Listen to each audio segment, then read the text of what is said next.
From teachers to town employees to state plow truck drivers, more COVID-19 vaccination or testing requirements are coming for Maine workers. Hello again, everybody. I'm Chris Costa in for Pat Callahan. And I'm Cindy Williams. That's because, as we learned today, those Biden administration requirements for private employers with more than 100 employees will now apply to public sector jobs in Maine.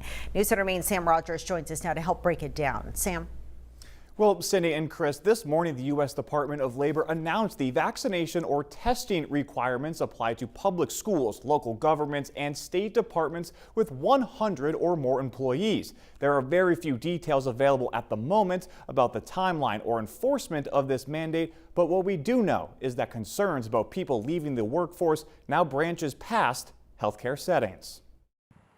That is a fear, and it's a great fear. The fear of losing county employees is real, according to Maine County Commissioner Association President Stephen Gordon. We need to have good, functioning people to perform so that we can serve the public, which they've elected us to do. Gordon adds he got a heads up from the governor's office about vaccine or testing requirements for Maine's public workers would be forthcoming. Luckily, he says he and other officials and employers have time to prepare. It'll probably be 6 to 8 weeks before federal OSHA finally gets the rules promulgated, and then the state will have to implement it. OSHA had to implement an emergency temporary standard to enact these requirements for private employers.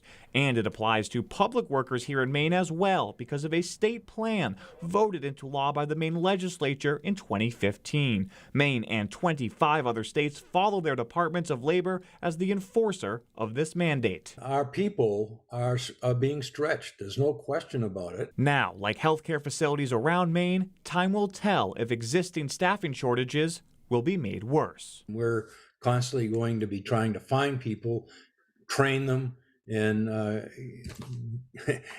and get the public served the best way we can.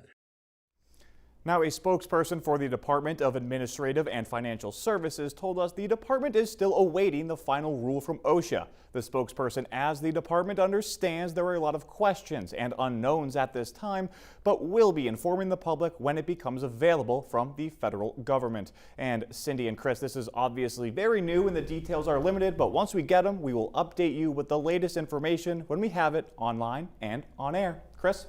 All right, Sam, thanks very much.